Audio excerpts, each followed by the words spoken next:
5 tokoh Batak paling berpengaruh.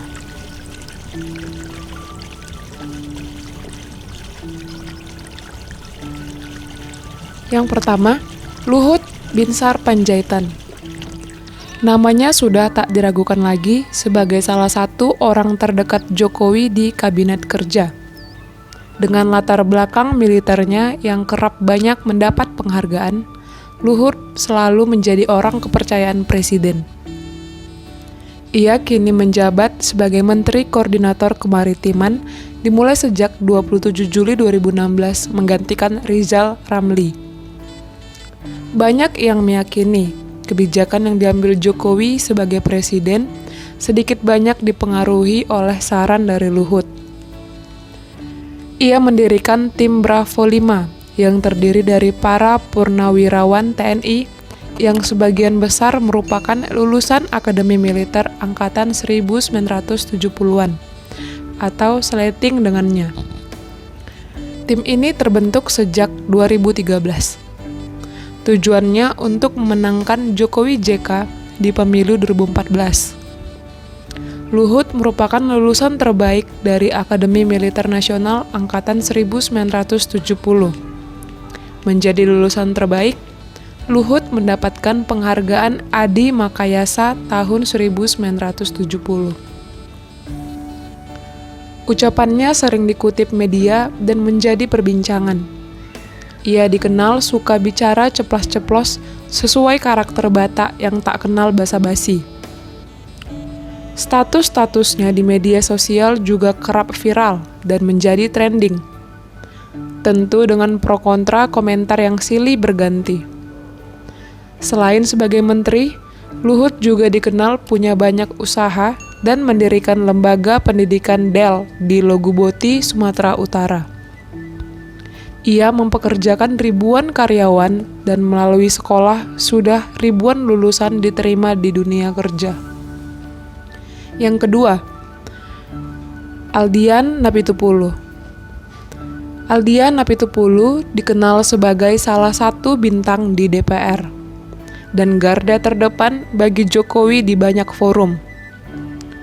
Ia hampir tiap hari menghiasi layar televisi dan berbagai forum debat dan diskusi sebagai wakil dari Jokowi.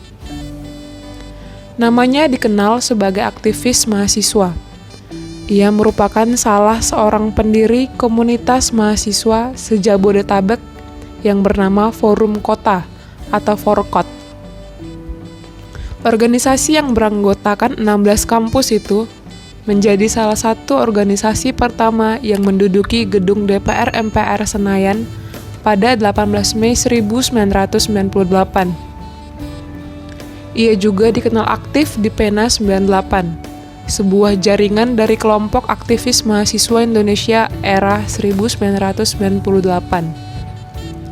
Dari Pena 98, ia ikut mendirikan Pospera atau Posko Perjuangan Rakyat, sebuah organisasi masyarakat yang sangat aktif dalam memenangkan pasangan Jokowi Maruf Amin. Aldian lahir di Manado pada 9 Januari 1971.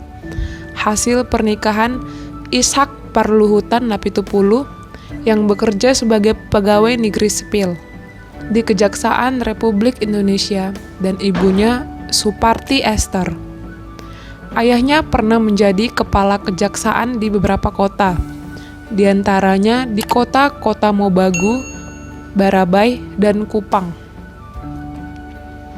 Aldian kuliah di Universitas Kristen Indonesia di Fakultas Hukum.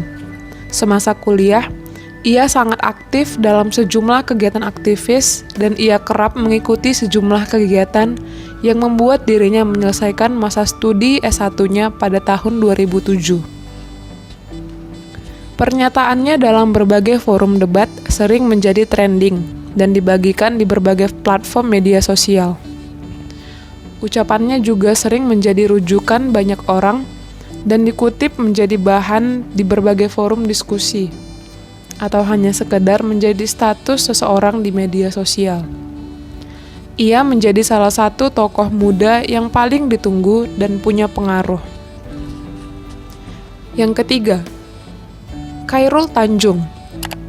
Ia dikenal sebagai pengusaha sukses dan salah satu orang terkaya di Indonesia.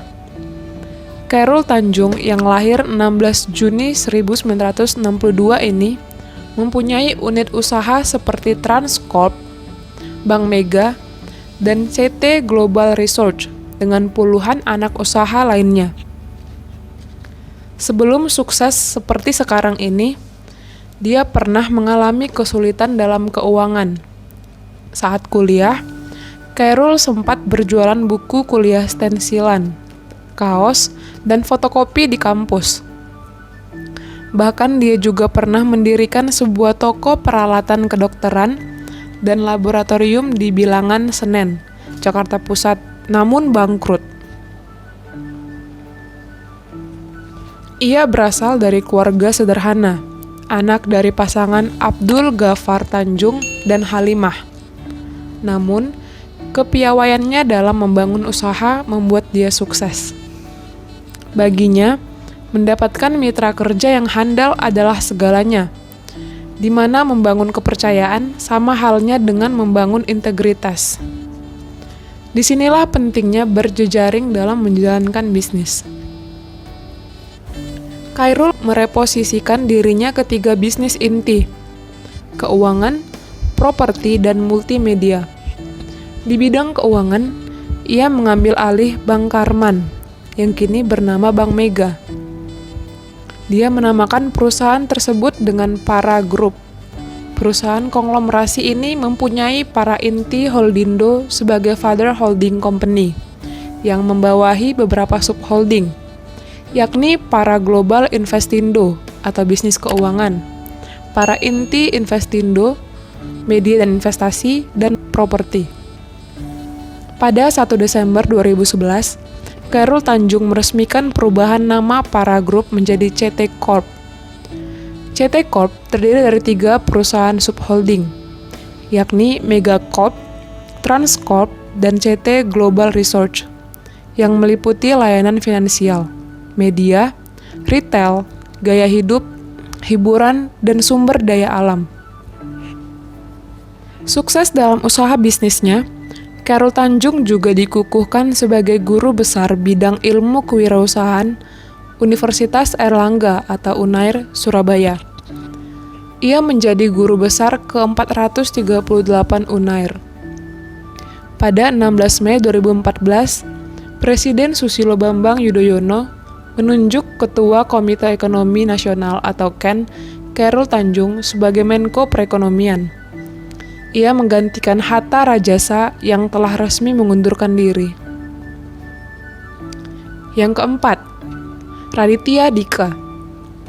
Anda mungkin heran kalau Raditya Dika masuk sebagai salah satu orang Batak paling berpengaruh. Apakah Raditya Dika orang Batak? Ya, nama lengkapnya Dika Angkasa Muwarni Nasution.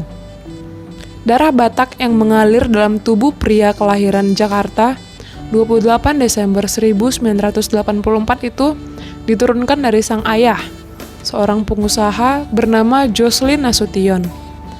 Sedangkan ibunya merupakan akademisi di Universitas Indonesia, bernama Eti Purnamawati. Radit mengawali karirnya sebagai penulis novel bergenre komedi.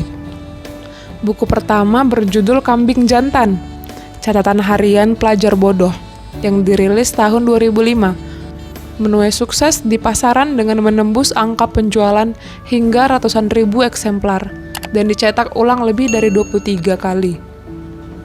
Kesuksesan nyaris serupa juga dituai karya tulis Radit yang lain, seperti Cinta Brontosaurus, Radikus Makan Kakus, Babi Ngesot, hingga Marmut Merah Jambu. Dia juga punya andil besar dalam memajukan tren lawak tunggal di Indonesia. Bersama 4 teman lain, suami dari pesinetron Anissa Aziza itu memperkenalkan, membangun, dan membentuk budaya stand-up komedi ke dunia hiburan di televisi. Selain dikenal sebagai penulis dan komedian, Raditya Dika juga merupakan seorang pelakon film, sutradara, dan influencer mumpuni di media sosial. Sewaktu masih aktif sebagai seleb tweet di Twitter, Radit kerap mencipta trending topik melalui cuitan-cuitan konyol dan tak penting yang dia lontarkan ke lini masa. Secara tidak langsung, Raditya merupakan angkatan awal budaya selebriti media sosial. Bersama Arif Muhammad atau @pocong dan Alexander Tian atau @amazing, Radit kerap dipercaya untuk mempromosikan produk dari berbagai perusahaan melalui cuitan di Twitter. Yang kelima, Denny Siregar. Nama Denny Siregar mungkin sudah tidak asing lagi bagi pengguna media sosial, khususnya Facebook. Pria yang lahir di Medan pada 3 Oktober 1971 itu sangat dikenal sebagai seorang influencer atau orang yang sangat berpengaruh di media sosial. Dia mengawali karirnya menulis melalui blog atau website yang kerap mengusung tema politik yang sedang hangat diperbincangkan, apalagi menjelang pemilu 2019. Secara terbuka, dia menyatakan dukungannya kepada Capres dan Cawapres Joko Widodo dan Ma'ruf Amin. Jauh sebelum Denny menulis sosok tokoh politik, ia lebih dulu dikenal seorang jurnalis. Dalam menulis, ia sering membahas hal-hal spiritual yang dituangkan di blognya yang dibuat sejak 2012. Keuletan yang dimilikinya semakin mengasah kepiawaiannya dalam menulis hingga dia merilis buku pertamanya yang berjudul Tuhan dalam Secangkir Kopi. Melihat sepak terjangnya dalam menulis dan namanya terbilang menjual, beberapa media online mempercayainya sebagai kontributor. Saya menulis buat beberapa media sebenarnya. Mereka mengontrak saya selama sebulan dengan beberapa tulisan dan dibayar per tulisan, ujar pria berdarah Batak Mandailing itu. Tulisan ayah 3 anak itu dianggap memiliki karakter, sehingga sangat berpengaruh bagi pembacanya. Hal itu terbukti dari akun Facebooknya yang telah diikuti 822.006 orang dan disukai 748.973 orang. Tidak hanya dibutuhkan sebagai influencer saja, namun juga sebagai konsultan tokoh atau partai politik. Dalam Pilpres kali ini, saya dibutuhkan sebagai konsultan, tapi tidak mau masuk ke dalam tim, ujar Denny dalam satu kesempatan. Meski namanya sudah dikenal banyak orang, ia tidak memanfaatkan kesempatan itu untuk terjun ke panggung politik. Kepopulerannya justru disalurkan melalui menciptakan startup kepenulisan bernama Babo, yang berfokus pada platform self-publishing, dan ia juga kerap mendapat tawaran untuk berbicara di berbagai forum, seperti undangan untuk mengisi. Bahkan ia membangun sebuah forum yang diberi nama Seruput Kopi.